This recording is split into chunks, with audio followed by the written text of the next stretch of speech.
అక్క ఇక పొద్దునే మొదలు పెట్టినావా కోలోన పల్లె కోడి కూతల్లే ఒల్లిరుసుకుందే కోడెలాగల్లే అప్ప పుల్లల షేదు నమిలిందే రామ రామ రామ రామ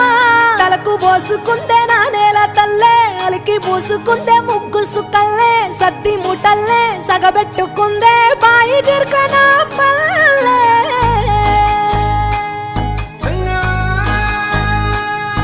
ఏ తెల్ల తెల్లని పాలధారలల్ల పల్లె తెల్లారుతుంటదిరా గుళ్ళోని గంటలు కాడెట్ల మెడలోన జంటగా మోగుతూ ఉంటాయిరా నాగలి భుజాన పెట్టుకుంటే దోస్తులు చెయ్యేసినట్టేరా కొట్టు గోదా పక్కన ఉంటే కొండంత బలగం ఉన్నట్టురా చల్లగాలి మోసుకొచ్చెరా సేను